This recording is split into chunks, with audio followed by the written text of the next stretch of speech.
Okay, starting in five, four, three, two, one.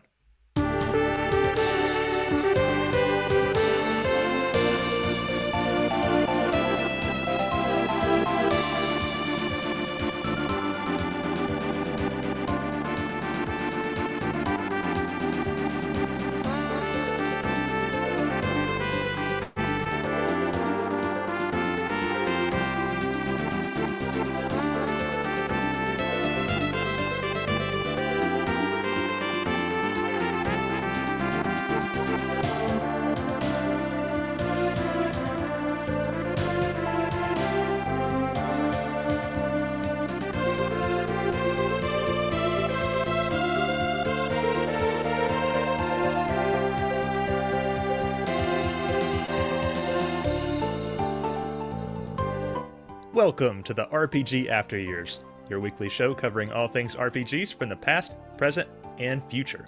This is episode 60. I'm Scott. I'm Rich. And no Jay today. His house is getting inspected right now, apparently. Oh well. But today, in the wake of the news of Sony closing down its PS3, PSP, and Vita stores, we're going to be discussing the importance of preserving video game history. Once we're done raging about it anyway.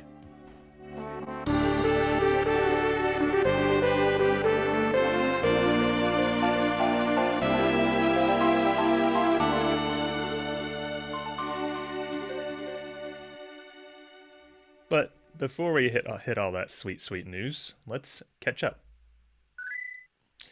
Rich. There is there's no Jay today. Once again, we haven't had him on in like over a month, so No, or longer than that. It feels like. So we don't know what he's been playing. Probably nothing, if I had to guess. I'm going to So say nothing. yeah, you get to go first. Oh man, I feel like we should turn this show just into the Scott and Rich show. It's like a morning talk show. No, Jay. He's a very busy guy. I like So that idea. yes, um, I have been playing a lot of games, a Oh lot yeah. in the last week. Two. Oh, there you go. No, I started actually three. So I've been playing. I played a little bit of Resident Evil 5, so I'm in chapter 1.3. Okay. So I don't know if you started that yet. Oh, we already beat it. Oh, son of We a we bitch! we beat it before you came on because we were going to review it yesterday originally, and then you said you wanted to hop in, so we delayed. Yeah, yeah. I remember. I'm starting to remember playing this game, and a lot of the points of it are coming through, of like what the chapter was about, and what it is. So I'm hoping Yeah, to power through all of it. Um, been playing a little bit of World of Final Fantasy. as you should have, Yes, yes, yes. and We'll we'll talk talk about about that that later. later. Yeah. Yeah. And then I've actually been playing Outriders, Square Enix's new looter shooter. How is that? I really like it. Like, Interesting. it was distracting me from playing my obligations. Nice. So yeah. I I've been watching some people stream it, and it's not a type of game that I would like, I don't think. But as far as that genre of game, it looks really cool, like cooler than Destiny, for example. Yeah, it plays imagine, I'm sure some of our community would know this. Imagine if Division, Destiny, and Gears of War had a weird threesome, and this popped out as the baby. So yeah, it's exactly what it is. It sounds crazy, but it's a really fun game. A lot of loot. It doesn't seem to be too full of itself like Destiny was, and whatnot. So I'm looking forward to continue playing it with some buddies of mine and see what it is. I'm pretty sure Dizzy might like it. I don't know if he's played it or not. Yeah, I Uh, think it'd be up his alley though. yeah, I'm sure he'll give it a try at some point. I know a lot of people in the Destiny community have been playing it. So, Yeah. isn't there a story to it as well? Yeah, there's a story to it. Basically, Earth has stopped functioning, and we have left it in two giant ships. One of the ships didn't make it, and you're now on the planet Enoch, and you were a part of the original team that showed up to do some, scouting and make sure everything's okay based on the areas that they have originally chosen. And then something goes wrong, and there's a fungus that starts to kill people in your group, and then a lightning storm shows up called an anomaly, which then hits you, starts to make you do stuff, and then all hell breaks loose, and then you go into a cryo sleep, and then you wake up 31 years later, and the world's gone to shit. Interesting. That So yeah, sounds like way more story than Destiny. yeah. The voice Yeah. acting is kind of a little bit off, Hmm. but eh, it sounds fun. It's a good game. Gotcha. Okay, is that it then? Yes, I told Uh, you a lot of games. I'll try to power through my stuff then. Uh, I've still been plowing away on Final Fantasy One on the PSP. I'd finally finished the bonus dungeon I was in, which means there's only the one last bonus dungeon left, which is new to the PSP version. Um, it's kind of a bitch. I don't want to dwell on it, but it's like 10 random puzzles you have to solve in a row, and the enemies you have to like give up your abilities, sort of like an Ultimecia Castle in FF8 on each floor. Ugh. And so like you can get yourself into this unwinnable situation where you can't use items, you can't use magic to heal, and then you just die. uh, so I've been struggling with that, but just I've been streaming it, so I haven't spent a lot of time on it, but I'll get there. After that, all that's left is the final dungeon. So after all these years, Rich, someone will finally complete Final Fantasy One on this show. And it will not be me. Yeah. We've also been playing the medium. We're getting towards the end of that. It's heating up a little bit. I'm still a little let down about it overall, but we'll see how it ends. We've also been playing Metal Gear Solid 3, which I watched a friend of mine beat in high school, and I had a lot of problems with the gameplay. Like it was a lot harder than I remember. Have you ever played a Metal Gear Solid game? I played, I think Metal Gear Solid 1 or 2. What was the one that were um it's one. I think it was the only one on PlayStation. The first one, maybe? Yeah. Um, But yeah. I played the remake of the first one. I've never played the original. But anyway, the problem I've been running into is if you get caught, I can evade the guards pretty easily and like lose their like they go back to normal. But it takes like 5 minutes. It feels like before they give up the search. So I'm just like literally just sitting there scrolling Twitter, waiting for the evasion phase to end. But actually, we did actually beat that game though. I really like the story of the game. It's like a 9 out of 10, probably story wise. Gameplay, not so much, but I'm looking forward to reviewing that. Corey's been playing Persona 5 Strikers, and he has gotten through the fourth jail, the one in Okinawa. Um, I don't really have any changed opinions about the game. It looks fun to play, but not fun to watch at all. I can imagine. The story has been getting a little bit more interesting though, so I hope it keeps on that train. Been playing Pokemon Sword. I made it through the semifinals, and I'm now at the beginning of that tournament where you fight like some of the gym leaders over again. So I actually think that the next time I play it, I might finish it. I know there's like an extended plot sequence right before the final match, but other than that, we'll see. Mhm. Resident Evil Revelations 2, we've been trying to get through that. Corey is like really hating the game now, though. He, because in co-op mode, the last part you play as Barry, he has to play as the little girl, who is just useless. Yes, Uh, just bait. yeah, and he really doesn't like not being able to attack enemies himself. So it's like every time we play it, I have to be like, "Come on, please." um, but we're close, I guess. I've got to start, get back on that. Yeah. Oh wait, you still haven't finished it, right? No, you haven't finished that one either. I mean, No. I've beaten. I have beaten it already at least once. Oh, I didn't know that. Yeah, I played it on PlayStation 4 when it first came out, but Gotcha. I haven't. Like I'm doing it again for you guys, for you. Right. Like I always do, everything for you. Thanks, man. Yeah. Scott and Rich in the morning. Um, Still been doing Ring Fit Adventure. Nothing new to report there. Still been playing Super Mario 3D World. I booted up Astrobot's Playroom, which is that like weird short demo game that Sony released with the PS5. It's really fun. I like it a lot. I'm not quite done with it, but I think I'm really close. and it only took like 4 or so hours, I think. I think a lot of people platinum when they first got their PS5. Is that one that came with the game, with the system? Yep. Yeah, I think a lot of people platinum that. I assume you're going to do that too. I plan on it unless there's like some kind of crazy trophy. I know there's like a speed run mode, so hopefully that isn't too difficult. Yeah. I don't know if you need to do that for the trophies or not. But yeah, it's the music's really great. I really like it a lot. I've been pleasantly surprised. And then of course, World of Final Fantasy. That's we'll talk about that more later. But yeah, that's what I've been playing. Any aside from video games, any life updates, Rich? I started my, I guess, with my nutritional coach again. Started that Nice. up. I'm preparing for my competition in June. My knee is still not functioning properly as Oh much. no. I did squats finally for the first time in like 2 months yesterday. Mm. Um, it's like riding a bike. It was a little rough. I got to get used to it, so I've got to start low on the weights and work my way back up to get my body back into like, oh, I'm gonna put heavy stuff on my back again. So there's that. Take care Fixing of all sorts of yourself. stuff. I'm Winning a trying. competition is not worth like a permanent injury.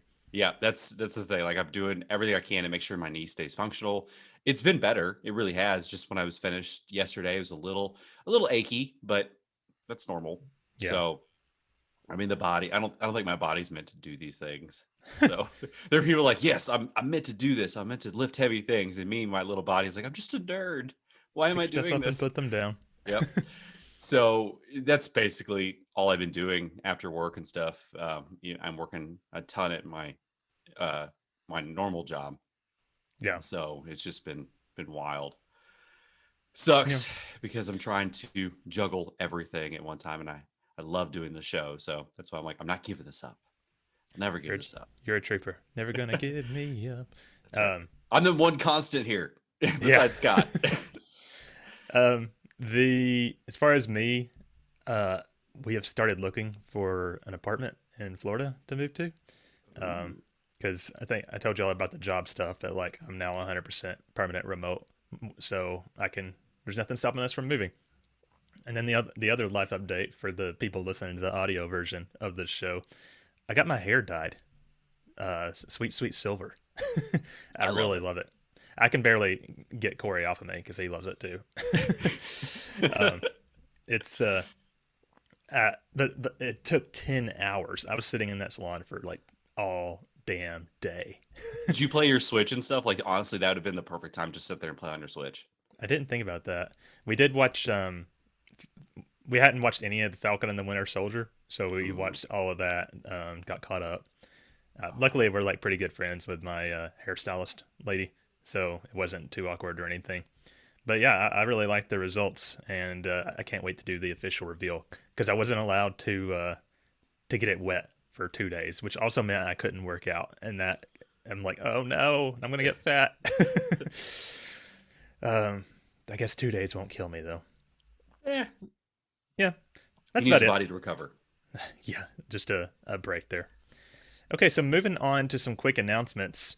The RPG Club, for those participating, we are currently playing World of Final Fantasy, and the current checkpoint is due today. So then the next thing we got to do is complete Chapter 17 by Sunday, April 25th. For those that don't know, the RPG Club is like a book club for RPGs that we all play along together. Is that the end of the game at chapter 17, or is there still more? There's I still can't. more after that. Okay. Oh, good God. There's a lot of chapters. I don't know if there's two or just one section after that. Let me see if I can find that real quick. RPG Club. I'm looking in the Discord. That's where we have the goalposts. It is okay. So there's two more sections after that one. The next one is to complete chapter 20, and then after that, it's complete the game. So Okay. yeah, That's not too bad. I was just yeah, curious. I knew that we were getting close, but yeah. I hadn't figured that out completely. A lot of people are starting to fall off or get weary of the game, which we'll talk about it a little bit later. Oh, yeah. Yeah. And then also the Materia Lockdown, the Final Fantasy VII Materia Lockdown is still in progress. This is a charity community event challenge where you play through Final Fantasy VII, and a Twitter bot that Jay made assigns you your characters different jobs, which determines what color materia they can use. So, for example, if you get a black mage, they are only able to use green materia, and probably one other type of materia that I'm not thinking of. But it just makes the game more interesting, and it's for a good cause. I encourage everybody to check that out. You can follow FF7MLD on Twitter and go to materialockdown.com for more info on the challenge. I know Bill and I have been streaming our playthroughs, and I think Frost even streamed. He's trying to make it work with the remake, so he's been playing that as well. I'd be curious how the remake goes. Yeah, because it's a little So, bit more complex in that game, the materia systems. yep.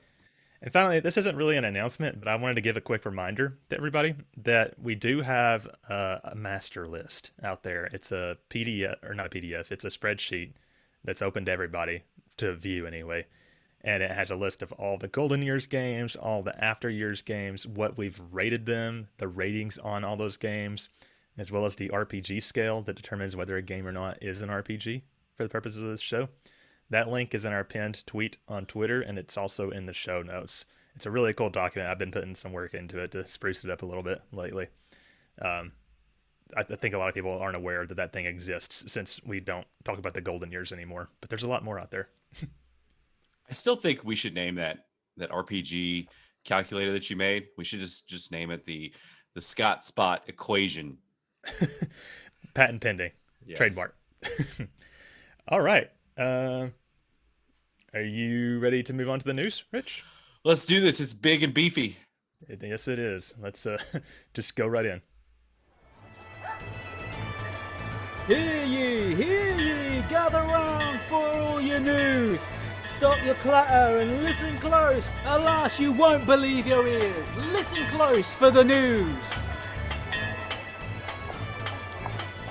All right. Our lead story today. Sony is shutting down the PSN store for the PS3, PSP, and Vita. It started out as just a report, like a rumor, and then sure enough, at the end of March, they announced that it was official. Quick initial dirty thoughts about this, Rich. I want to know why. I really want to know the reasoning behind this. Because in my opinion, it's a shitty decision. Oh, yeah, for sure. So the store is closing, the PSP store is closing July 2nd, and the PS3 and Vita stores close August 27th. So not that long from now, just a few months. Yeah, I really don't get why they're doing this, because you could say keeping up the servers isn't being profitable, or it's costing them more to keep it up. But I don't think that that's true, actually, because you can still download the games you've already purchased after the closures. So that means the servers are still up. Yeah, I just don't get it. They have to be making more money. Like, I would love to see the projections of money, of income that they're getting from people now all of a sudden like scrambling to buy all these games off their stores. Yeah.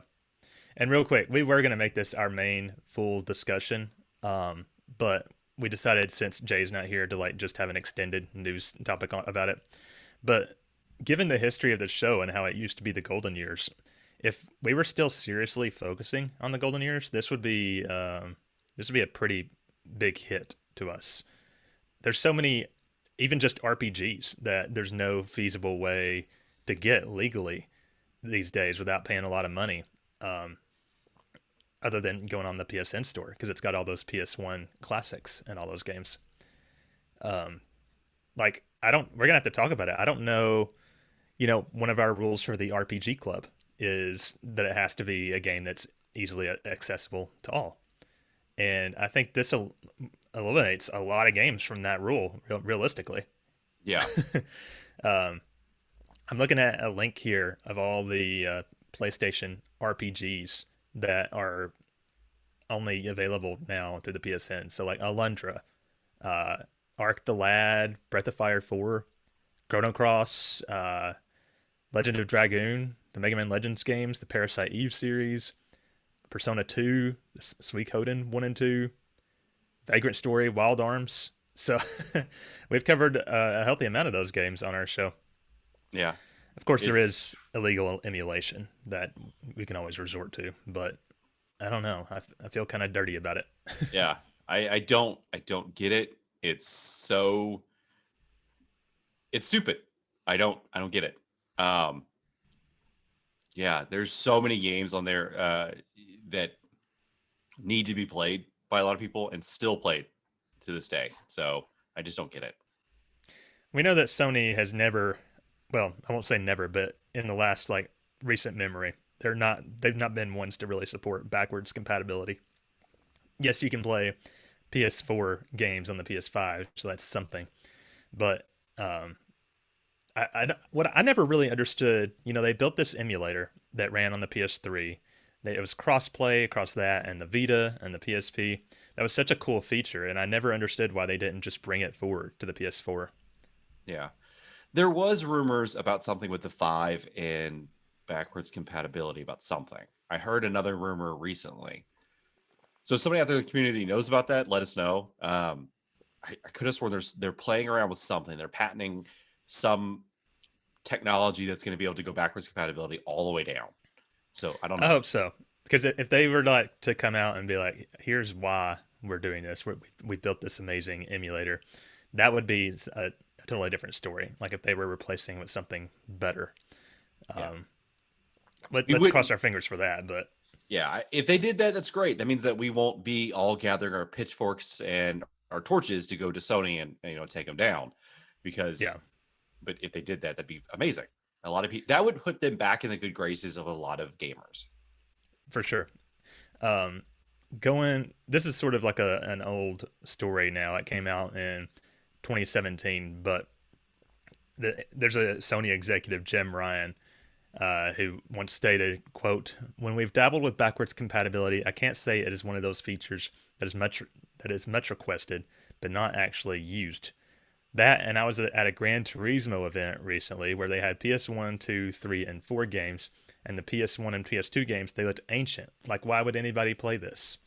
So that's I mean, I know that he said that a while ago, but like ever since then, it's like you can tell Sony has not really given backwards compatibility a fair shake. Yeah. um, and then also, if you remember, they came out with that PlayStation Classic um, with the 20 games on it or whatever, and it tanked sales wise. Um, that's not because of the PS1 Classic, I would say. It's because of the games they put out there. But I can easily see some, bigwig looking at the sales figures and be like, well, people don't want to play these old games. It's because they picked the wrong games. Yeah. Yeah. Uh, It's sad. Um, yeah. And I don't know. What if they did like a Game Pass type service? I would pay for that. I mean, they do have that, isn't it? It's the PlayStation Now stuff, but they don't have a lot on there. Yeah. Or, And I've heard that or PlayStation Now is shitty as well. yes. And it's What if not they old games. no? What if they revamp it and then put all those games on there? I mean, that would be great. I don't know. I'm gonna have to go on there and go down the list and like buy a bunch of games and, Yeah. and just be like, okay, because aside from those RPGs, there are also some digital only games. That's literally the only way to play them. That will just be gone once these services shut down. My only fear though is that yes, they say that after the stores have closed, you could still download the games. How long is it till they say you can't download those games anymore? That's a good question. There hasn't really been a major gaming digital store that has prevented you from doing that I can think of off the top of my head. Like you can still go back to the Wii and download your old games. Um, but yeah, it's very concerning, and I think I don't get why gaming companies in general are just so bad at preserving their history. Like to me, this totally once these games are gone, this totally justifies piracy. Yeah. People will pay for a game if you make it easily accessible to them. Just look at Apple Music. That kind of reversed course on the rampant piracy in the music industry. Do people still pirate? Yes, but also people are willing to pay, a buck or two for a song. Yeah. People are more lazy than they are cheap. So, Oh yeah. yeah, it's sad. We could talk about this for a while longer, but like I said, we don't have Jay today, and so I think we've said what needs to be said. We don't need to echo every single person who's talked about this on the internet. But Yeah. Are there anything? Is there anything in particular that you want to go and download, Rich? I'd have to go look at the list a little bit more details, but I'm sure there are. I mean, I saw the PlayStation, the Vita stuff on PSN. I have a lot of those now, so I'm glad I've already bought a lot of them. So we'll see. I'll have to go take a look at it. Okay. Well, let's just move on to hopefully broader news. All right. So Elder Scrolls Online comes to PS5 and Xbox Series X in June. It's a console enhanced edition, launched with a Blackwood chapter on console. I have this, but I haven't played it. Like I picked it up for like $4 on a sale that they had. I'm not too interested. Rich, you're the MMO correspondent. I know, but my time's been very constrained, and I got to get back to 14 at some point here soon. I got to do Mo Rain's a service there and continue playing on. But yeah, too busy squatting. I know, too busy squatting and not dying.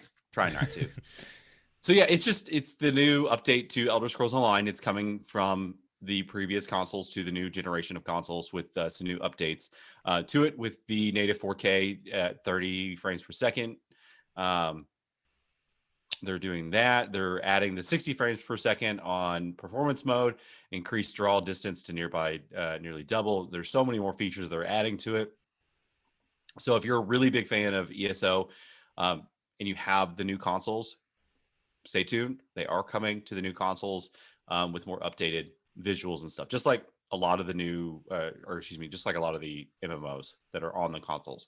So. Yeah, I know a lot of people are excited about that. So, yeah. But anyway, moving on. Okay, this is another big news thing that dropped a couple days ago.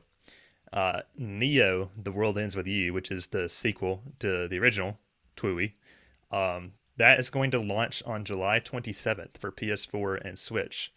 And it will also have an Epic Store exclusive PC version coming this summer. Oh man, the fucking Epic Store. Damn it. Uh-oh. I'm excited about this. I'm a huge fan of the original game. It's probably my favorite game that was on the DS. And I recently, late last year, I think, I finished the Switch version as well. I'm really excited to see the sequel. And I'm happy it's not too far off. I watched the trailer, and the thing that stood out to me that I was super excited about is it seems like the game is going to be fully voiced. And if it's anything like the original game, it's a lot of dialogue. So I think that was one thing that kind of turned Corey off from it because, it's so much reading. Poor Corey. Yeah. So as far as the actual gameplay itself, it looks like it could go either way. I'm not convinced by what I've seen that it's going to be an actually good game, but I'll play it either way. And this is a game I will for sure pre-order. And in related news, the anime also launched this week, which is like a retelling of the first game. I've heard some mixed things about it. I haven't watched it myself. I wish I knew. I don't know if there's a dubbed version or not, because I'm not going to watch it with the Japanese vocals. Hopefully there is one. You've never touched TWUI, right, Rich? No, I have not. But I hear you talk about it a lot, and I mean, we'll see. I might take a peek into it. Okay. And the anime, like I said, the anime is a retelling. So if you don't want to play the first game, you should be able to theoretically watch that and be caught up on the story. But yeah. Yeah, I can't wait. This is probably one of my hypest releases this year. Nice. So let's get on to some big news of Nier Automata. So recent reviews on Steam has dropped to mixed as users bomb the score due to a Microsoft port. So I guess, hold on, I just got to peruse this a little bit. So it released on March 18th on Microsoft. It's the port there. So unfortunately, it didn't go so well. So everybody said, you know what? We're going to bomb the shit out of this on Steam. Well, we mentioned this recently on the show. What happened was they released a new store or port on the Microsoft Store, and it was much better than the original Steam port because it actually did full screen without having to use a third-party application. I remember Jay talking about trying to play the game on Steam, and he had to use like some kind of weird plug-in to make it run full screen. And so people have been going on to Steam and bombing the score because they're pissed that the game is not as good as the Microsoft version. Yeah, because the Microsoft version's it has 4K upscaled, HDR textures or HDR support, UI texture updated. They did everything correctly on the Game Pass one. It's like they didn't even try with the Steam version. It's just they put it on there like, this will be fine. And then Microsoft gets it on their Game Pass, and they're just like, holy crap. So it just was not a good port. It's something that a lot of people in the community are like, okay, this is not what you do on a port. When you release it, it should be released universal on each system. The PlayStation 5 or PlayStation, Steam, and Xbox, like all those should be the same way. You shouldn't need to go in and manipulate a PC version of it to get it to work properly, just because it's on console. So do you think this is justified to go and bomb the score because of this? Oh, no, it's not. I don't think you should go. Okay, we live in the world now where people, the internet. If somebody doesn't like something, a group of them are just going to go bomb something else to make it not look good. So you know what? I get you're pissed. This might be a way to show the companies that this is, like, hey, we're not happy about this. This is what we want to do, and this might be the only way to get them to listen. Yeah, I don't like that people doing that, but sometimes the end justify the means. Here's this thought. I think we on this show ended up not being as hot on Nier Automata as a lot of other people. Like I think all three of us liked the game, but it didn't quite live up to what we were expecting. So maybe with these review bomb scores, like this official score on Steam will be closer to what we thought. That's probably true. I think they're going to bomb it though, mainly on the graphical capabilities of the PC version of it just being so shit. Because I know Jay hated dealing with that, and it's just didn't live up to it. So I don't know. We don't actually have a news article about this, but while we're talking about Nier, I've heard that the new Replicant remaster is actually really good. So I'm excited to see more of that. It's gonna be crazy. We'll see. I might have to play that. Okay. All right, so we've actually got a ton of news about the gift that keeps on giving, CD Projekt Red and Cyberpunk. The saga has continued. It feels like there's a new development every other day sometimes. But I'll just rush through this because we got a bunch of info here. So first off, patch 1.2 has launched, and it introduces a huge number of changes. And apparently a lot of people have reported that it has fixed a shit ton of shit. But it also introduced some new bugs. So it's like the 3 steps forward, 2 steps back type of situation. So the reason we stopped playing this is we ran into a couple times where we couldn't start a quest because the NPC just wouldn't trigger the start of the quest. And that really frustrated Corey. So he was like, you know what? We'll just wait for this stuff to be fixed. I've heard that some of that stuff got fixed with this patch. So I know we've talked about this a lot. It's been a minute. Did you ever start Cyberpunk or had plans to start, Rich? Once they fix all this stuff, like when I first played it, it was buggy as hell. The only thing that made me laugh was doing my character and having his wiener flop around and you're trying to do the changes stuff. It was just funny. You are 8 years old. No, yes. I'm pretty sure we did the same thing. So. Yeah. Also, there was news that they had nixed the multiplayer mode, but apparently now they're reconsidering that, and it's possibly delayed or canceled. And every time they talk about it, what they say is so mysterious and vague. It's hard to tell. We don't even know if multiplayer was going to be a mode in the game or if it was going to be its own standalone release. It's just mysterious. I think they should just cancel it altogether myself. Yeah, I don't know why they did that. I mean, if you can't fix the game itself, don't mess with multiplayer. That should not be something we mess with right now. Move on.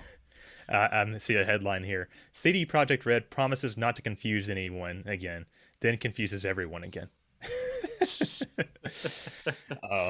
Poor people that have to deal with the marketing teams that have to go out and talk to or publicists for CD Projekt Red.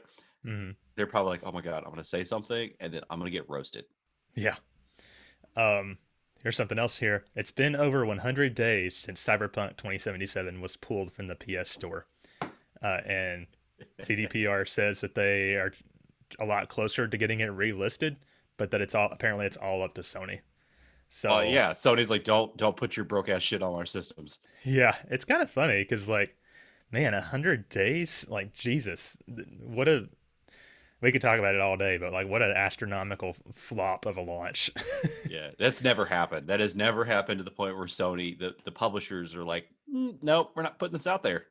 I would like to We had know it- what the benchmark is. Like, what do they have to do before Sony will put it back up?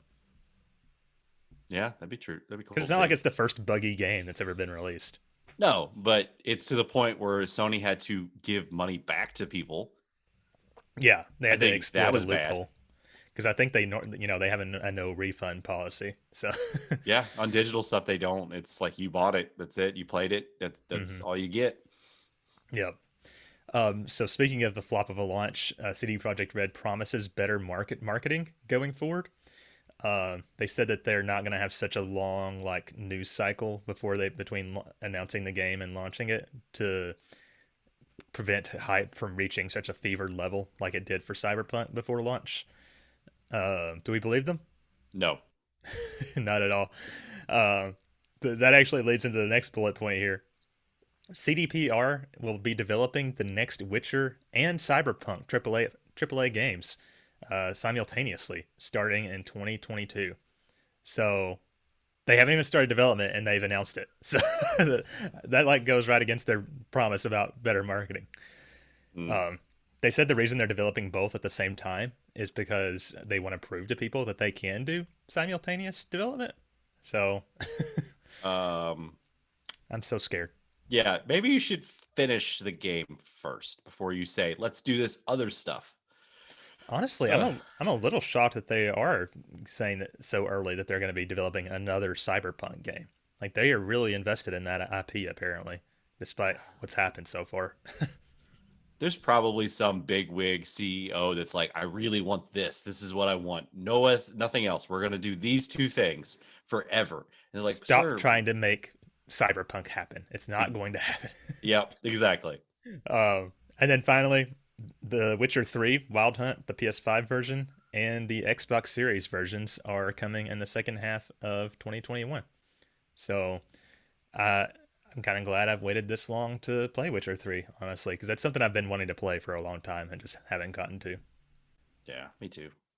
Maybe we'll all jump in on that train at that point. Maybe we can lure Jay back on the show if we do that. Yeah. the all the stuff with CDPR and Cyberpunk and all that, it's just like it's like that friend you just love talking gossip with behind their back. That's what it reminds me of. Just juicy info every other day. But yeah, let's move on. Okay, so it just made me laugh about that. Some sad news on the Final Fantasy 11 mobile remake has been canned. I honestly forgot that they were doing this. I heard this 5-6 years ago, I think, about them deciding to do this. Like, we're going to remake that whole entire series. You're going to be able to play that on the mobile. And then just recently they said, we canceled that. It won't live up to expectations. So we decided to cancel that. I mean, what do they I'm have? Like, shocked. yeah, I am too. I mean, what do they have? 2 guys working on it? Yeah, It took because that like you long? said, it was announced forever ago, and we went a long time. We've gotten like maybe 2 pieces of news on it in that time frame. So like, I think a lot of people had kind of assumed it had been soft canceled. Yeah. But it's nice to have some, I guess, confirmation of that. Like I said, It would have been fun. yeah, not surprising. In my head, this was supposed to be like their way of preserving Final Fantasy XI when they finally shut those servers down. But we also 'Cause know that they're still making stuff for 11. So Yeah. I mean, the whole idea was for them to do the mobile remake and then turn off the servers, but still let it go as like a single player game, right, if I remember correctly. yeah. I mean, that might have been what finally got me to play the game. So I don't know. But it Of would have been course, a long ass single player game. yeah, for real. Uh, but yeah, so that feels like tying a nice bow on something. Like I feel like I can die happy now. Not die Yeah. happy, but die knowing what happened to the Final Fantasy XI mobile remake. Yeah, at least they came out and said that we're done. We're not going to do this and then move on. R.I.P. Okay, so our next thing here is about Fantasian, which, for those that don't know, is the next game by Hironobu Sakaguchi, the creator of Final Fantasy. Um, Apparently, it's going to be released in two parts, and it's got like it's kind of a AAA game. Um, it says it has scenes similar to Lost Odyssey's Thousand Years of Dreams, and from what I've seen, this is like a really cool game, and a lot of people are excited about it. But the catch is it's only available on the Apple Play store, from what I understand. And Sakaguchi has even gone on record saying that this might be his last video game that he works on because What? he has like health issues or something. Um, yeah. So, Oh. have you seen anything about this game, Rich? I've been seeing like little bits and snips of it on Twitter and stuff, and I've been curious. I didn't know that the father of Final Fantasy worked on it. Yeah, it's So, like his brainchild. So, hmm. if it ever comes to anything other than Apple Play, I'd be interested to check it out because, like I said, Yeah. it seems like it's pretty cool. Um, I know that the first part is out already. It came out just recently, and from what I've heard, people have been enjoying it. So I just don't know why it's locked into the Apple Play Store. That seems like a weird choice. Yeah. I'm sure like money was exchanged somewhere. Oh, I'm sure there was too. I'm gonna while you're talking about that, I'm gonna pull that up just to see on the is it the App Store or is it the Uh, I think it's like literally on their Apple Play service. oh, it's their arcade game. Yeah, you have to get their service and stuff. Yeah. Let's see. The first part stated to be 20 to 30 hours in length and will release, quote, soon. Well, we know it came out already. The second part will launch in the latter half of 2021. I'm trying to look here. I don't see anything in this article about the Apple Play service, but I know it's locked there. I've been hearing people talking about it. Oh, well. Yeah. Um, Okay. I'm sure we'll get some kind of port one day, Yeah. hopefully before the gooch dies. We don't want to talk about that. Yeah, I won't. I shouldn't even put that out in the atmosphere. No. All right. So Genshin Impact to launch a native PlayStation 5 version soon with enhancements. I haven't played Genshin very much. I tried it briefly on my phone. Jay seemed to like it, if I remember correctly. Yeah, this is supposed to be Jay's story. Yeah. So the new one's going to be upgraded to support 4K resolution with enhanced textures across every part of the game. Improved with the PS5's SSD. So it's going to be a little faster load times and things like that, but that's about it. Yeah. So just look for that. Um, yeah, I've been seeing a lot of positive stuff about this game recently. It seems like they've just made it better and better in the months since it launched, and it's now like approaching a really good experience from what I understand. Is it like an MMO? No, it's like I mean, you've seen it. It's like Breath of the Wild, but with you're playing as anime waifus. Yeah. The only thing is there's like a gotcha system for like Oh. certain characters or weapons or something, I think. So, but you can get pretty far for free, I think. I don't think I'll ever play it, but it is interesting how this random mobile game by a company we never heard of has blown up. Yep. Yeah, but yeah, look at maybe with this console version, it will really catch on. Next up, we got Trails of Cold Steel 3 and 4, as well as East 8, East 9. Those are all coming to Stadia. So, yay. Yeah. It's weird. Yeah, are Trails of Cold Steel and East by the same company? I think so. Yeah, it's by NIS. So, I don't know why things are still coming to Stadia. It kind of seems like even Google has given up on it at this point. But I guess if that's your preferred way to play, congrats. You're getting some long games. Yeah. Speaking of MMOs, Final Fantasy 14 Shadowbringers patch 5.5 lands April 13th. So when this episode launches, that will be out there. Adds third Yorha Dark Apocalypse raid. So if you're on that, I'm not even nowhere near close to doing any of that stuff. So yeah, if you need that, that's coming up. Yeah, and apparently these Nier tie-ins are canon to Nier. Really? I don't really understand how that works. I haven't looked into it. They're trying to make Nier happen. Yeah, I've heard that this third one is going to tie in with Replicant as well, both Replicant and Automata. Oh my god! So that's interesting. Okay. Just tell me, can you play as 2B in Final Fantasy 14? That's what I want to know. You could probably make your character look like 2B. Yeah. So there's that. You have your explore mode updates. You have Save the Queen questline updates, dungeon patches, new trials, Sorrow of Werlit questline finale, crafter updates. So just keep plugging away. I mean, this game, it's very overwhelming for a new person to jump into it. So please don't read too deep into these things. Just play the game, go at your own pace. Trust me, like you'll get there. There's a lot of great communities out there to join if you're a new player. Mo Raines is a great one to start with, guys. I just want to plug him out there with that. He streams Tuesday. He streams Breath of the Wild on Mondays, and then FF14 Tuesday through Friday, I believe. Yep. So great streamer.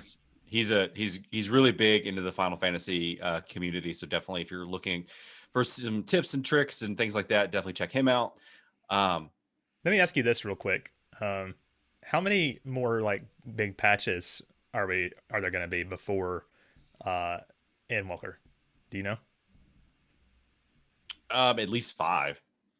There has to be at least 5, I think, because you've got 5.5. I think when that comes up, or they're just going to skip it straight to. Just say that sounds like a lot. Yeah. Well, they probably do little ones and stuff too. But the thing is, you've got Endwalker comes out in the fall, I think.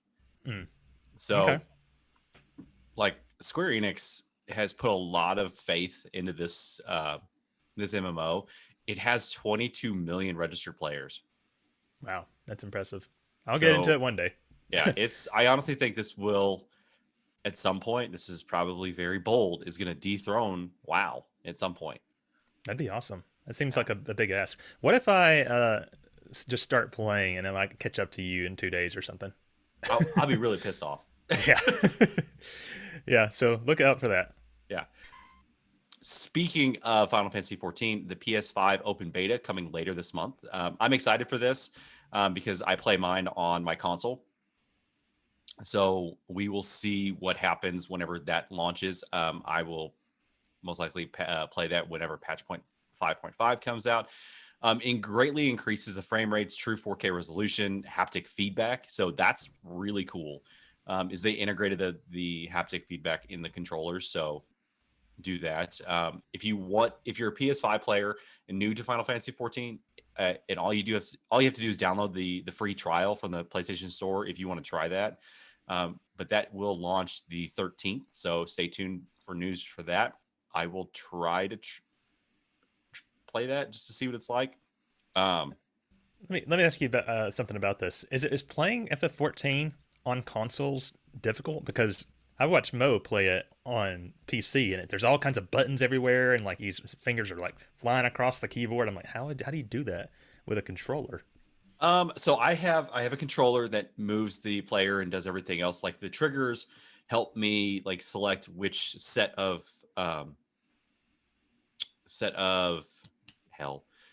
buttons or my macros basically of what I've done for each abilities and things like that. So once you get used to that and figure out the layout of the buttons on your controller, you're golden. Now, I also have a keyboard that I hook up to my PlayStation that I use for the chat features. Oh, okay. Oh, yeah. I remember you telling me that now. That makes more sense. Yeah. So you have to, if you're going to play console, because the other PlayStation 4 version you could play and you have one of the keyboard pads that you can attach to your controller and play it that way. I don't recommend that. If you have the ability to have a controller and a keyboard, and just have your keyboard setting up on a desk and you're playing it next to it. And if you need to type something, just do that. As soon as you start typing, it pulls up the chat box, so you don't have to worry about going your mouse over and things like that. So Gotcha. it's pretty So easy. so you do or don't have a mouse as well? Nope, don't need a mouse. Okay. Your controller has that feature. Gotcha. All right. Well, if you say it works, then it works. I have no problems with it. I have a trouble going from console to PC trying that. So Yeah. I know a lot of people are like saying they're going to use this PS5 version to finally get into the game. So, yeah. Okay, moving on to a different subject. Apparently, what company is it that makes the Tales games? Do you know offhand? I can't find it right here. But anyway, apparently that company did a survey amongst the world, and they have figured out that basically Tales of Symphonia has the top of the worldwide sales ranking in the series still. So I think that was originally a GameCube game, and then it got ported to PS2 and elsewhere later. And I remember that's the first time I had heard of Tales of, and it seems like the ones I really heard people talking about a lot. I still think Tales of Destiny is better. Have you played Symphonia? No. Oh. But I still think it's better. Okay. So it's interesting that despite how big the Tales of series has gotten, like I would say that's probably top 10, maybe 5 RPG series, right? Yeah, I would say. So it's interesting that the one that old is still like the one that sold the best.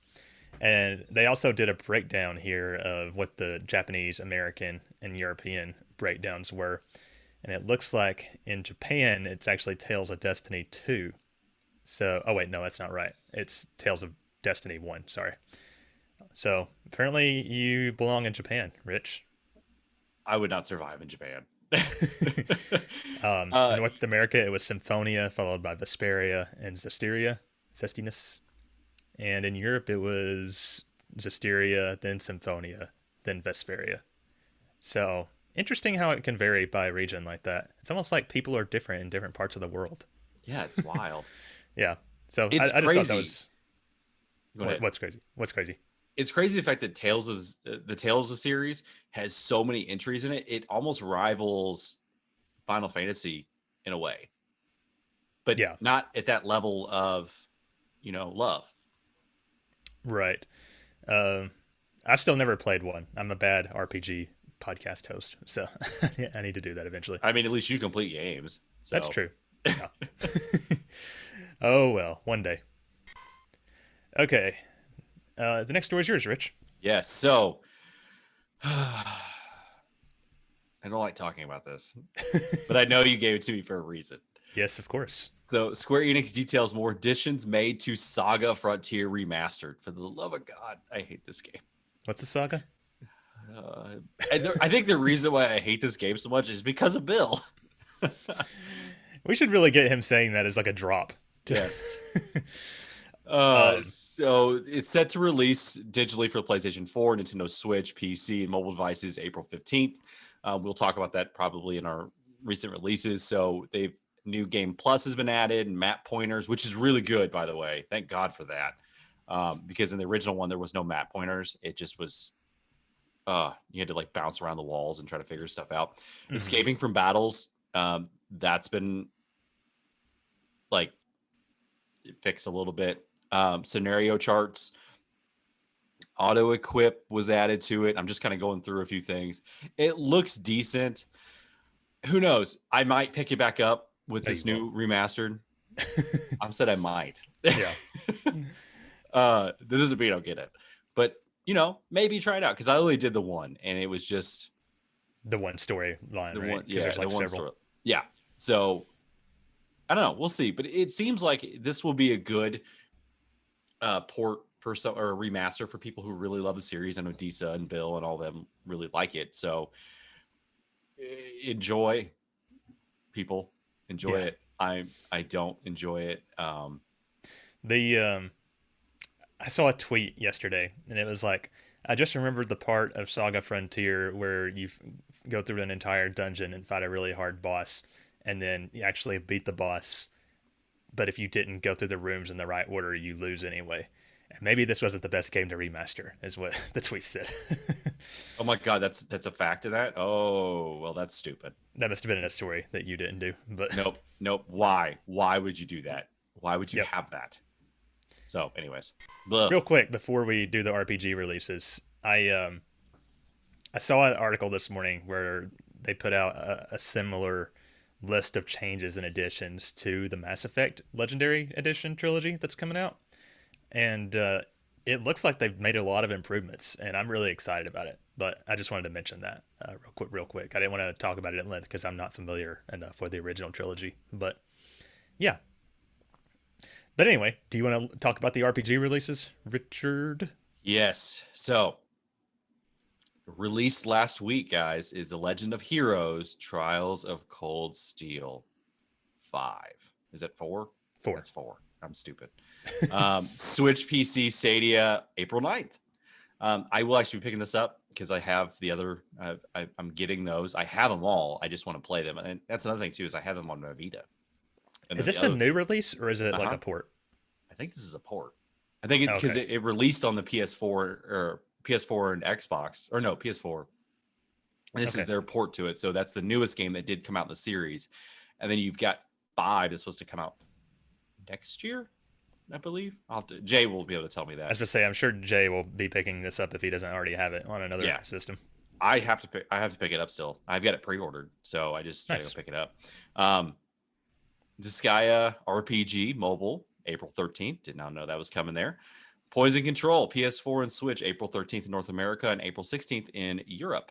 And then Saga Frontier Remastered, PS4, Switch, mobile, PC, April 15th if you really want to pick this thing up.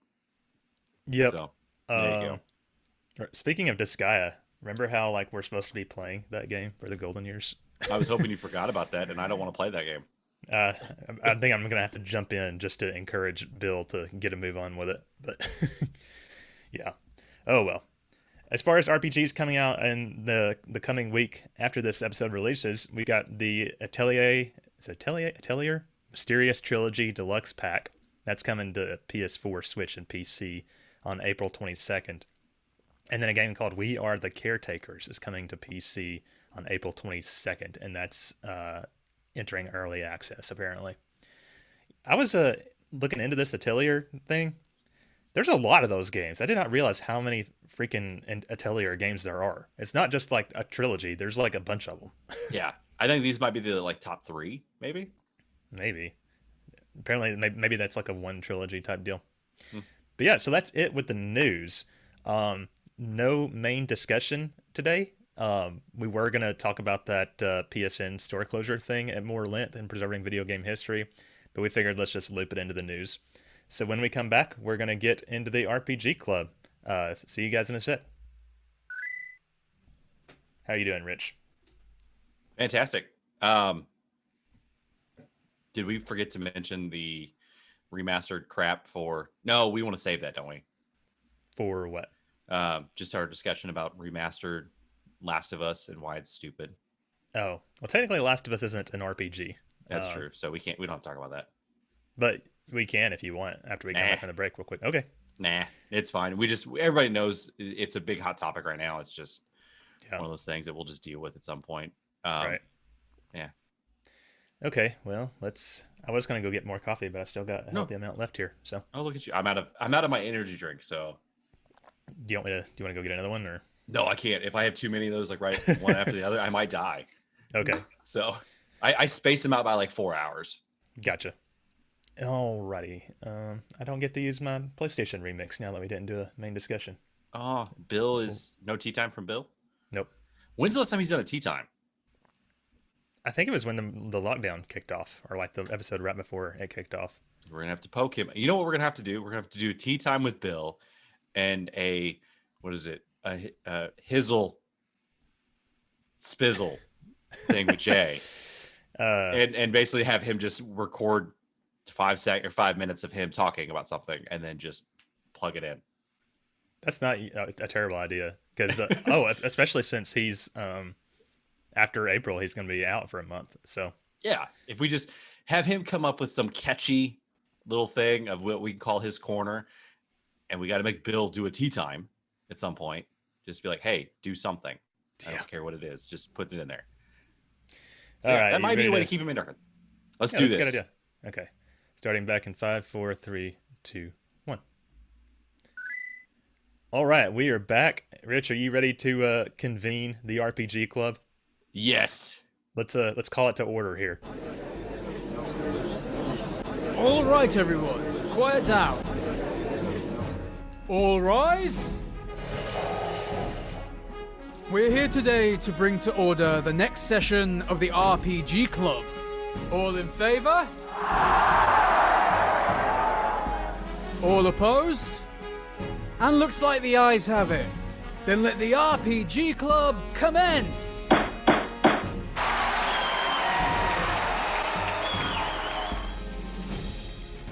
Okay, so the current goal for this section was to complete Chapter 14. And Rich had to do some catching up. You said you were in Chapter 10 when you started playing? Yeah, last night at like 9 o'clock. Gotcha. Which one's Chapter 10? I don't remember. It was all a blur. Okay. So I did it. So I don't get a strike against me, guys. I'm caught back up. I was telling him before the show I was worried because I hadn't heard him talk about it at all. So I like to make him worry. I thought this was going to be the Scott spot again here. But yeah, so this segment covered Chapter 12, 13, and 14. So just a really quick overview of what it was. We had the Windswept Mire, which is a swamp level. We met Snow there. We went through that. Chapter 13, Castle in the Desert. It was like a couple desert areas. We met Lightning and Edgar there. And then in 14 is the underground prison. Chapter 14, that is. And there we met Squall. So that's just a kind of a super quick overview of what all this part covered. But yeah, we'll let you kick things off with Chapter 12. All right. So Chapter 12, Ribble, Jiggle, Panic. The Windsweep Mire. Yeah, I saw that. I was like, that's kind of odd.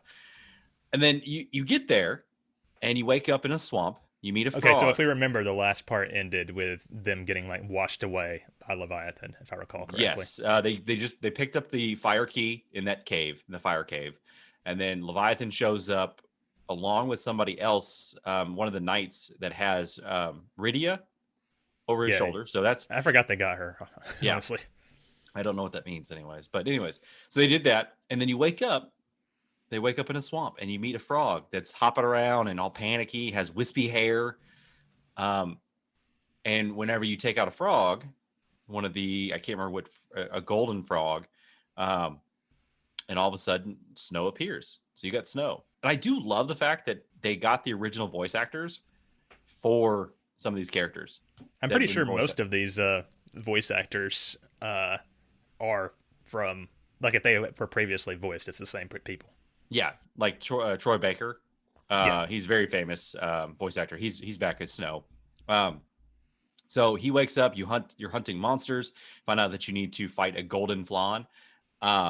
So what's really cool is he pops up, and in order to cross the area, his Edolan shows up.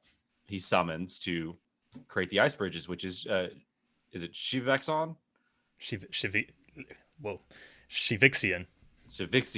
So it's it looks just like the Shiva from FF13. Slightly. I don't know.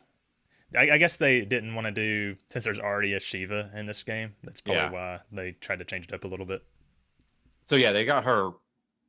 So you go there, you fight the golden flan. Of course, Snow hangs back. I don't know why. So you fight. You kill you shrink the flan down. You find out that the flan attacks his village. And the only way to keep him from doing that is to beat him down to a smaller size so he doesn't do that again. And that's it. So then you move on. I do remember when Snow showed up, Corey was like, why is he the FF13 character? Because FF13, as everyone knows, is Corey's favorite. But I think Snow was our least favorite main character from that game. So I have you all just disappoint me. He reminds me of you, Snow. Rich. No, just kidding. I can see that a little bit, a little cocky. I will No, say you talked about how it was cool to get Troy Baker back, but hearing him deliver these kind of goofier lines Mhm. was a little off-putting to me. Yeah, Isn't this the part where they make the joke about like it's nothing but or something like that? I think so. Yeah, to me, I bet they just called these guys in, just like, hey, we need you to say like 12 lines. Yeah. That's it. Um, I know somebody in the feedback said that the nothing but comment made them die laughing, but I honestly didn't get it. Is like but a type of flawn or something? I didn't Oh, understand it right over my head. we're not And cool enough. yeah, We don't know. so that goes into chapter 13, Castle in the Desert. So you come up upon like this open like desert area, and you find a caravan. It's like think like Oregon Trail type caravan where they're circled up um, with their carts. And you meet a salesperson there. Uh, as you go in, he has several side quests for you. And I made a note here that whoever wrote his dialogue should be shot. Uh, is because he says things like, "I see you want to go to the salesy wellsy and buy some potiony wotionies." I don't know, like, but it was like, oh my god, why did they write this person this way? um, you did talk to that person, right? I did, and I agree with you. Why? Yeah. I think You I thought don't know Kama what was they bad? did. Yeah, I don't know why they did this. It seems to me like a lot of these voice actors, they're just like, okay, this is the game. This is supposed to be cutesy type of a game. Don't take it too seriously. Be goofy. Yeah. Just say dumb shit. And then Imagine being handed those lines or that script to be like, okay, okay, read this. Anyway, so this caravan is just like another like mini town. They meet another merchant here who gives them some sunscreen, which is a key item you need to cross the desert, I guess. And as they leave, you can tell like the merchant is suspicious of them, and you're like, oh god, what's he planning? But they go to the Phantom Sands. So this dungeon, it's sort of like in a canyon, and you have like branching paths that you can take forward to get across. I kind of liked this dungeon because it was like straightforward, but also not totally linear. What about you? um it wasn't bad. I don't remember too much of it, to be honest, because I was starting to doze off a couple times. Yeah. Again, this is people I was playing this until like 1 o'clock last night. Trying to get this thing done because I didn't want to disappoint my boy. But yeah, it wasn't too bad of a dungeon. It was pretty straightforward. It had a few. Was there a certain spot if you keep going the same path? Like there's three parts to it. There's the left side ridge, the right side ridge, and then the middle, which is down below. Mm-hmm. You have to take one. If you keep going on the same side, it keeps repeating itself, right? Or maybe I'm wrong. Maybe I that was was using a asleep. guide, so Okay, maybe somebody correct me on that. But other than that, I found no trouble with that part of it. I liked it because there's every one of these dungeons has like a secret area with a powerful mirage in it. This one was like a Sphinx monster, and I actually managed to, for once, get there and defeat the thing. So that made me happy. I Uh, guess I don't pay attention to that because I missed that one too. but anyway, you get to the end, and then you fight these sandworms. I didn't have any problems with the sandworms. Did you? Nah. Yeah. Um, and then you defeat them, but then like a bunch more sandworms show up, and apparently they've been like squirming under you the entire time. Um, and just when they think they're done for, who shows up but Lightning? Yes. And she does her blitzy witsy thing. Oh, it's got me. It's talking like I'm now. And saves them, and she kind of leads them off. And specifically, this is apparently the Lightning Returns version of Lightning, which I liked because I think that's her coolest outfit personally. But anyway, Yeah. they camp out. Lightning tells them what she knows about the prophecy. Apparently, some parts of the prophecy have been removed, and I didn't really understand. All this stuff with the prophecy seems important, but I can't figure out what I'm supposed to be taking away from it every time they talk about it. So, Mm. so a woman comes up from a nearby camp, and she gives them like a drink and says, "I know more about this prophecy." Gives them some info, and then they camp out. but in the morning they wake up and realize that they have been poisoned. So basically they can barely move. So then the plumed knight, who we still don't really know who that is, shows up along with Edgar from Final Fantasy VI, along with Figaro Castle, which gets yanked out from under the sand.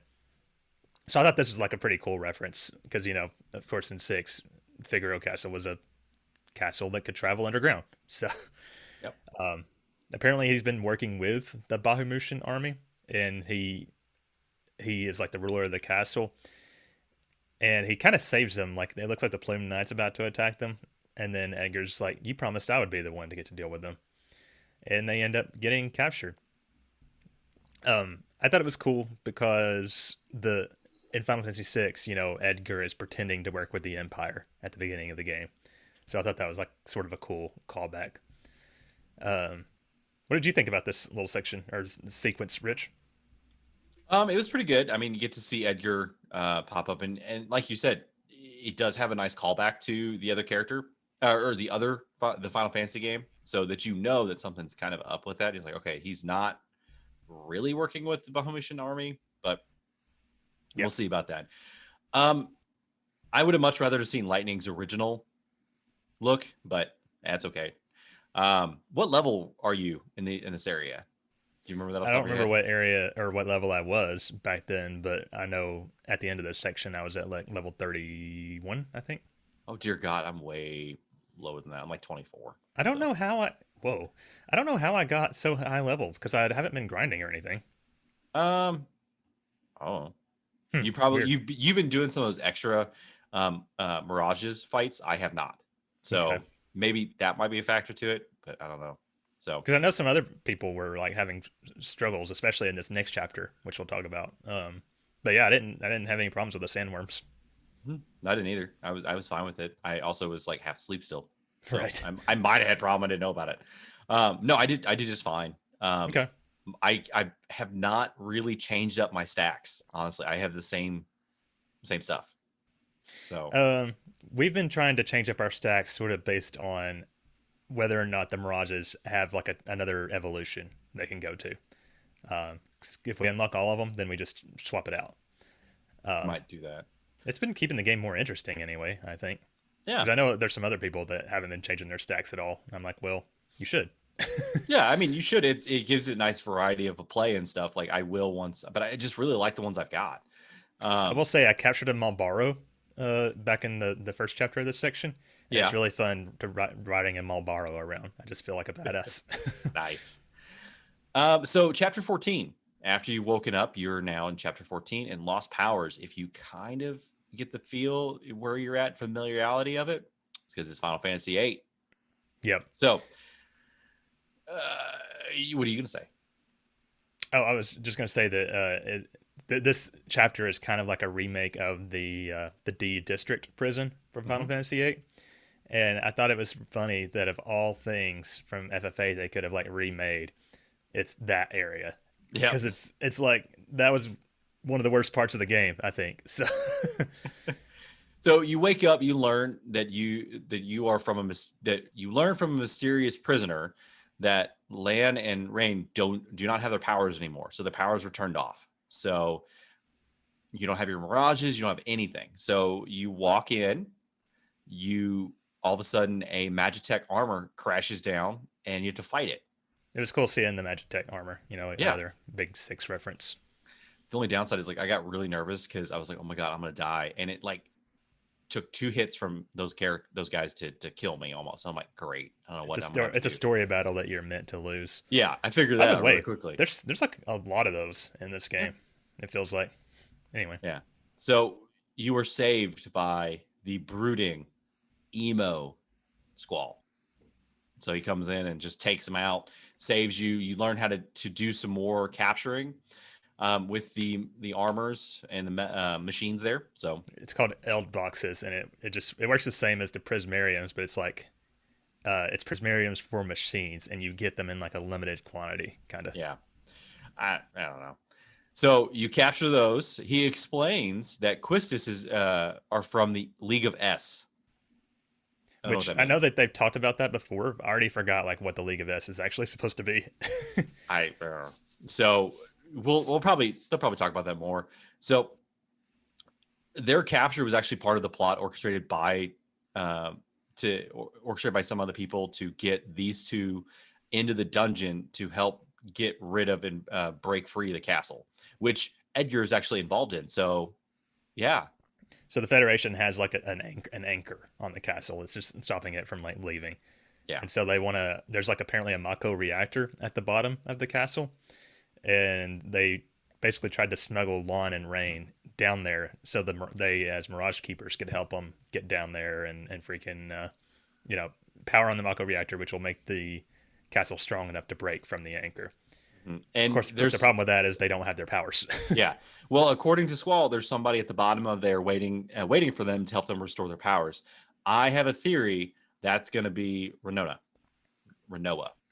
I already know who it is. Do you want to? You suck. No, don't tell me. Okay, it's like the very beginning of the next chapter. So Okay, so I was close. Is it who I? Is it going to surprise me or no? I think you'll be pretty surprised if Okay. you even remember who this character is. So, If it's Hope, I'm going to be pissed. oh, I wish it was. No. So this dungeon is pretty interesting because, like I said, it's built like the D District prison, where it's like rings around that you have to just slowly descend. But it's supposed to be a stealth thing because you get those seekers that are patrolling the area. There's no random battles, but if these things catch you, then you go into a battle with the seekers and the Magitech armor. Yeah, you can jump in like trash cans and stuff, and you can do like Metal Gear Solid issue deals. How did you play this, Rich? Did you try to do the stealth, or did you just fight 'em? I did the stealth because I looked up a guide briefly. I'm like, okay, how long are these chapters? Because I was like, okay, I really want to go to bed. But when it's like you don't have to fight any random characters, you can just blow past them, get some of the items, and not fight anything. So I just did that. I went stealth. Yeah, I fought him. I didn't have any problems with him. No, I didn't either. But I know that some people like hated this part. Like they thought the enemies were too powerful. And we'll get to that in the feedback in just a minute. I don't get it because I might be a couple levels higher, but surely that's not, the main problem here. I don't know. Well, once you capture a couple of those things and you put them on your stacks, Yeah, the amount of experience that you get from those little guys will actually take your captured machines, your elder, whatever, it power levels them pretty quickly. So once you do that, you're fine. by the end, I did have a full stack with both characters. With the Yeah. Magitech armor and the Seeker. Yeah, I didn't even try to do stealthy. I just plowed through them like it was normal enemies. So Scott's like, I'm gonna jack shit up. I'm not trying to brag or anything. I'm very curious as to what the difference is and why people struggled with it. But yeah. So then they get to the bottom, and then it starts to look kind of like the bottom of a Mako reactor. You get into a boss fight with the Death Machine, which I think it was supposed to be reminiscent of the Guard Scorpion from Oh 7. god, this was so easy. Yeah, I didn't have any problems. I did What did you use? I used a few lightning marbles on it. Oh, you did? How many? Probably like 4. Really? Yeah, how many did you use? 2. Oh, And I Wait. literally, I did 2 lightning marbles. Like Rain did one and Land did one, and it was done. It was like 2 shots, and I was done with it. I was like, oh, okay, interesting. wow. I still used some regular attacks too. I wonder if you used the more powerful version of the, because I there's like did. electro marbles and then lightning marbles, I think. Whatever the top tier ones, because it said this will do a moderate amount of lightning damage. Okay. I was using the small ones, I think. Okay, yeah. When I hit it, it goes 2,200. I'm like, oh damn. Jesus. So I did it again, and it's like boom, dead. I'm like, oh I had like 9 of them, which I thought was weird. So I was like, well, I'll just use them, I guess.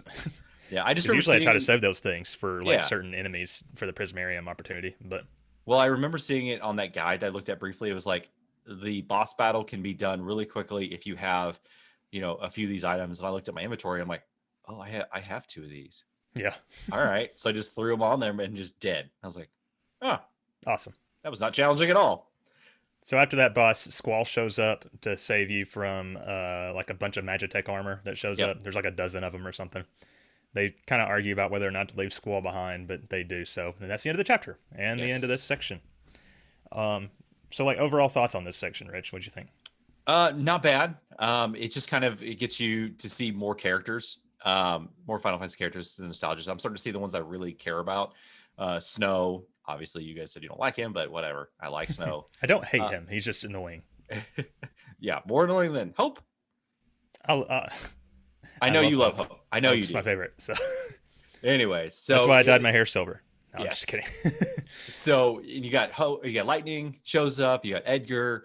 So it's nice to see some of these characters. I don't like the fact that they're just there briefly, unless maybe we haven't got to the point yet where they're starting to show up more and more. They're in and out so quickly. I complained about this last time, but it's just like they may as well be cameo appearances rather than having a role in the story. Yeah, that's all it is. Just they're just cameo appearances. But the section wasn't too hard. I didn't have any issues with game overs and everything. I feel like I'm on the right path of levels for it, so I don't have to be too concerned. You, however, are overpowered. Apparently, I think that you're gonna cakewalk through the rest of it, unless it has a huge, a steep curve here soon that I haven't ran into. That's good though, because I was for a while there. I was finding the game to be really challenging for the type of game it is. Yeah, I already complained about the Final Fantasy characters. Did you think? I didn't think that Squall acted like Squall. Like he was just he wasn't like brooding or emo. He was just like there as an exposition piece to explain things, and he didn't even have any whatevers or extended silences. So I was a little disappointed by that. I was expecting him to show up and just be like telling Lan to shut up and just follow and keep it simple and just be the way he is, but they made him could have been a random talkative. NPC and it wouldn't have changed anything. Yeah, no. So I am finding the game to be I'm getting a little fatigued with it as we go on, but it's still mostly enjoyable, I guess. I'm liking it a lot better than Wild Arms anyway.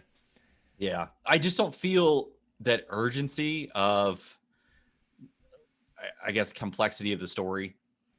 It's not grabbing me as much as as some of the normal Final Fantasy games would be like, with 13, getting those C marks off of them. That was urgency, and saving the world in Final Fantasy VII. You just don't feel that with this. It's kind of like, I'm still on a mission to gather all these mirages. That's my job. So, yeah. Hopefully, I mean, we're over halfway through the game now, and we still don't know what the villain still is. So, yeah, by now we should. Sorry, I've been neglecting the Twitch chat. I had it covered up with a window here. Angry ass black dude's in here. It says blonde Scott. It's too early for this. He's not blonde. Silver. It's silver. Luckily, I hope it doesn't turn blonde, but we'll see. ROB said that you were right, Rich, about having to take the correct pass in the desert. I knew that. Oh, I knew it. You had to go to the side with the cactuar statues, apparently. Oh, I did not know that. And then he said, no one is more annoying than Hope. And you, sir, have them's fighting words. And then Angry Ass Black Dude said, Squall without the ... is Leon.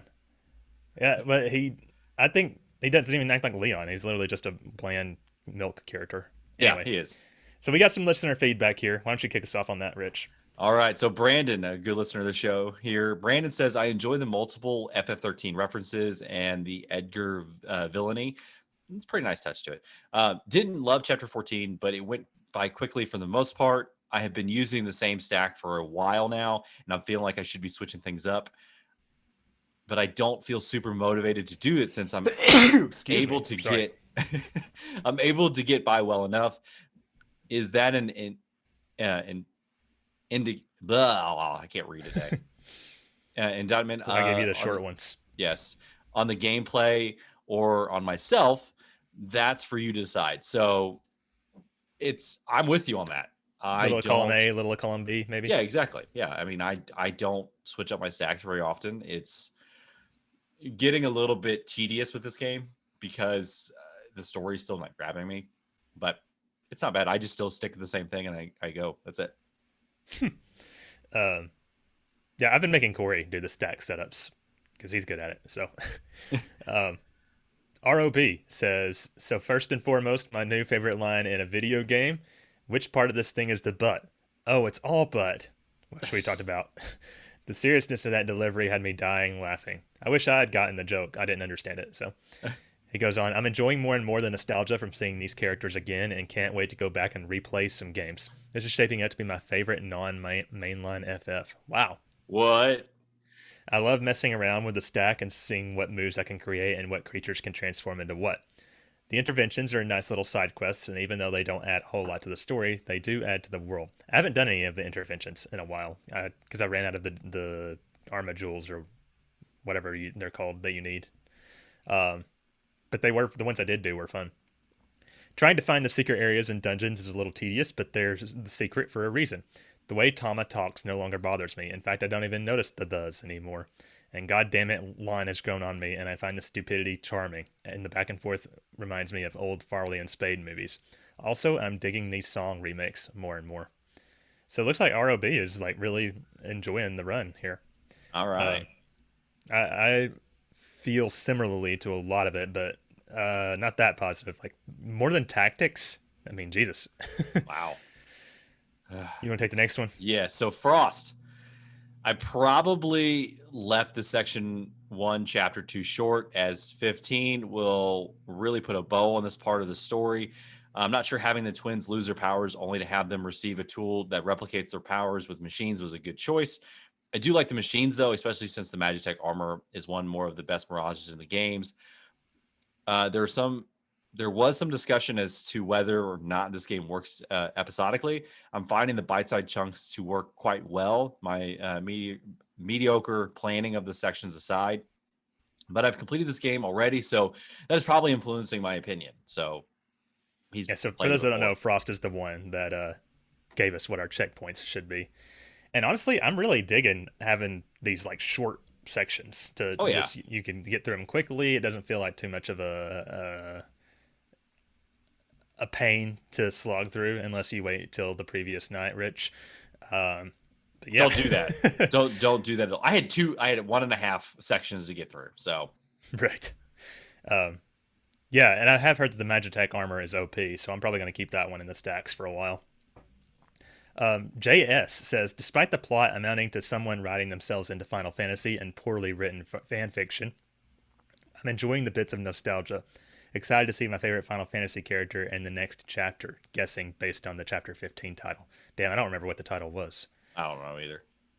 And that's a good point. This is like a bad fan fiction, where it's like you write yourself into a Final Fantasy kind of deal. He goes on, I didn't mind the snow cameo as I never played FF13, so I wasn't disappointed like Corey. Though I hope he was happy with the brief lightning cameo at the end of Chapter 13. He was. Jay enjoyed seeing Edgar and Figaro Castle rising out of the sand. A week passed between playing chapters 13 and 14, so I got to believe he had turned heel for a while before Squall spilled the beans. His role is very fitting to this role in the early plot of FF6.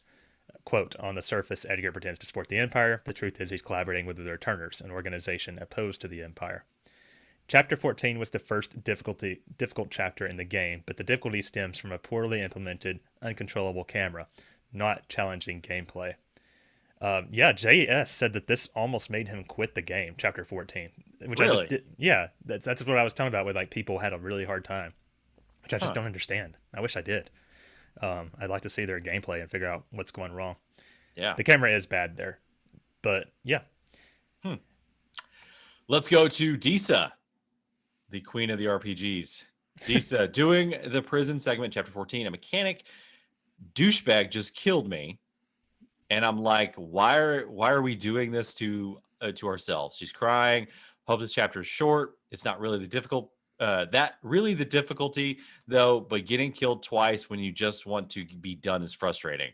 Now it was just luck, and the opposite. Really, I've tried so hard to like this game, and something just isn't clicking. Just as last time, a combination of the slowness, even when you put on more speed, not liking the main characters and dialogue, and the stacking. Disa's not liking this game. She said she might quit. Like Chapter 14 might have broke her. So. Oh no. So there's She'll another keep doing it. I hope so. I'm just confused. Like I said, I wish I knew why everybody was struggling so hard with Chapter 14. I basically beat it in autopilot mode. Yeah. If that sounds bad, because I'm just so tired. Well, I hope that they it sounds like JS is going to stick with it for sure, but I hope Disa does too. It's nice having her around and her commentary. Any other thoughts on this section, Rich? No, it's pretty bland, to be Yeah. honest. We're getting see what towards the end of happens the with this. game now, so this shit has to heat up soon, right? I would think so. Yeah. We still got a while left, though. So, like I said earlier, the next checkpoint is Chapter 17, which is due by Sunday, April 25th. I don't know if I'll play some more today or not, but I'm looking forward to seeing where it goes from here. I think you're going to be surprised by who the contact is, Yes. Rich. Any final thoughts on it before we move on to the outro? Just okay. People that are having struggle with this game or trying to play this, just do not go into this thinking it's like a masterpiece Final Fantasy storyline. It's not. Just We figured that out already. Yeah, it's more just a like, hey, here's Final Fantasy with all of the characters you know and love. Right. Yep. That's it. Oh well. Yeah. So let's go ahead and move on.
All right. Now that we're up to date once again, let's wrap things up here.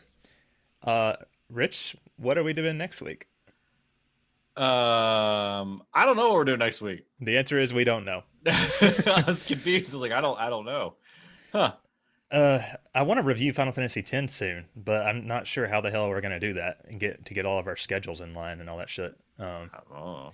Next week will probably be a review episode. I don't know of what, which means you're probably gonna be off next week, Rich. But I'll let everybody know. Okay. As far as the RPG Club goes, just keep in mind one more final reminder: complete Chapter 17 by Sunday, April 25th. And the Materia Lockdown is going as well, so don't forget to participate in that. It's for a good cause. So going into our plugs here, one way you could really help the show out is to give us a rate and review on iTunes or Stitcher or whatever your podcasting app may be. The fancy algorithms work in such a way that it helps the show a lot when you leave a review. By the way, real quick, Rich, I remember I was reading like some kind of YouTube article to their creators, and it was like, don't worry about the algorithm. Believe it or not, there is no algorithm. And I'm like, bullshit. Yeah. Bullshit. There's something. Yeah. Anyway. So if you want to email us, guys, and let us know what you think, want to get some episode ideas out there, or just contact us about the show, you can reach us at rpgafteryears@gmail.com. Send us an email. Yes. Another way you can help the show is our Patreon. So we got lots of great benefits out there. You get early access to the episodes. We usually publish those as soon as they're done being edited on Monday or Tuesday before. You get ad-free episodes in addition. You also get access to the Aftercast, which we are behind on, but we'll get some of those out soon, hopefully. But to make up for that, there's lots of extra reviews. Corey and I have been doing reviews almost weekly. So there's like over 20 of them out there now on various video games. That's probably more reviews. We probably have more non-RPG reviews than actual reviews. So Yes. You also get access to the nomination and voting period for the RPG Club. And the RPG Club is for everybody, but the patrons get to help decide what game we play, basically. There's lots more great benefits out there. You can check all that out over at patreon.com/RPGafteryears. And also thank you to new patron David. Really appreciate that. Thank you. Well, in case you guys were on the live stream right now, we stream every Sunday, usually. at 9 a.m. on Twitch. If you want to come see us, see our faces, see Scott's new silver hair, you could definitely see that at twitch.tv/RPG After Years. It's a great way to hang out and be a part of the show. Yes. Another way you can help out is to go to the merch store where we sell t-shirts and mugs and all kinds of knickknacks and doodads with our album art and logo. That's at redbubble.com/people/RPG-afteryears/explore, or just click the link in our show notes. Yes. If you want to join the conversation live with us every day, and you want to get more involved, that's something I need to do more on the channel. There is the Discord. Discord's heating up, so link can be found in the show notes. You can or it's pinned in our tweet on Twitter. So come join the conversations that we have. It's still pretty lively in there, more than I ever thought it was going to be. So we've been talking about Bravely Default 2 and Kingdom Hearts a lot lately. Yeah. As well as the people just raging at World of Final Fantasy. So, yes. Yeah. So check that out. Appreciate it. And if you want to reach out to the show, you can do that on Twitter by following us at RPG Years. If you want to find me on Twitter, I'm at the Scott Spot. And if you find me, I'm at HailBlue1569. Please follow me. Yes. Rich enjoys the attention. Just I like do. Me. I'm an attention. That's going to do it for this week, everybody. It was nice having a nice long news episode and raging at Sony and all that. Next week, we're going to be doing some kind of review, most likely. We'll see. It's a secret to everyone. Yes. Until then, I'm Scott. I'm Rich. Catch you guys next time for episode 61. Bye. Bye.